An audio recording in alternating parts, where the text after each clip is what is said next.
if you have a break, like this one here, this happened when I was loading the kiln. I just knocked into the handle when it was bone dry and broke it. I ended up firing the handle pieces anyway because I thought I could use them as an example of how to fix this handle. Now, I'm not going to fix it now, in part because it's not mine, but in part because this student may want to glaze this piece.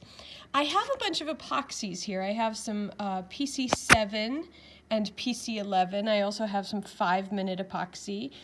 This kind of thing you can buy at, Ace, hardware store, Home Depot, Lowe's, Michael's,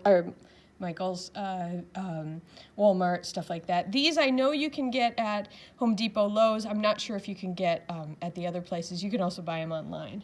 And then I also have this E6000. All of these are epoxies that I can use for a fix like this, but if I put any of these in the kiln, they're going to burn away and the piece is going to fall apart.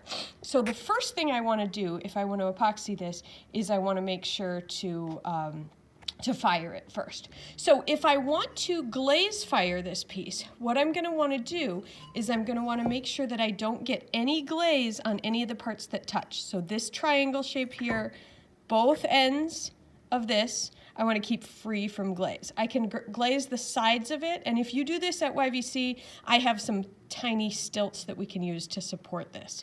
But I want to keep any attachments clear of glaze.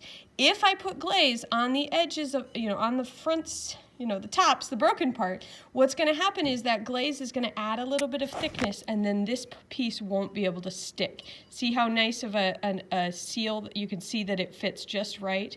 I want to save that. I want to keep that fitting just right so that after it's been glazed fired, then I can use these materials. Now, each of these materials is each of these three is a 2-part epoxy. So this one here, it has a little plunger. You take the lid off, you push the plunger down. I like to keep paper on my workspace, and then I use either a little lid or a scrap of thick paper.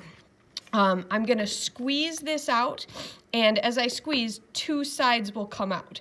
And then I can grab a toothpick and I can mix those pieces together. That will set, this is a 5-minute epoxy, so as soon as they start to mix, they're going to start their process of activation. And so I want to make sure that that gets applied to my pieces right away in 5 minutes. This stuff's cheap, this stuff's easy, fast. This is probably what I'd recommend for most of you. I've got 2 other pieces here. These are essentially the same. This is PC11, and it's a 2-part epoxy, just the same. You get a jar of A and a jar of B.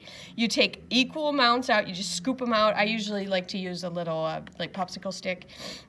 Scoop equal amounts of each out. Put it on your mixing area and mix those together. Same thing will happen. They'll start to activate with each other.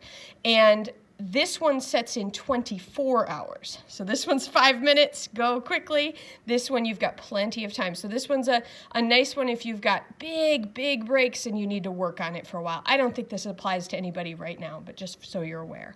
And then PC7 is just this is white, this is kind of whitish gray. This is black, or kind of blackish gray. This one also has 2 parts. It happens to be in a tube this way. So all 3 of these, 7, 11, DevCon, and there's different brands of this, different colors, different brands.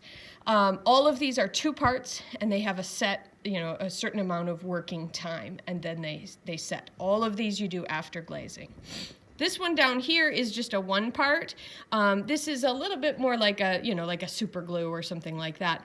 Super glue probably isn't quite as strong as this. This is a little bit thicker. I do not recommend that you use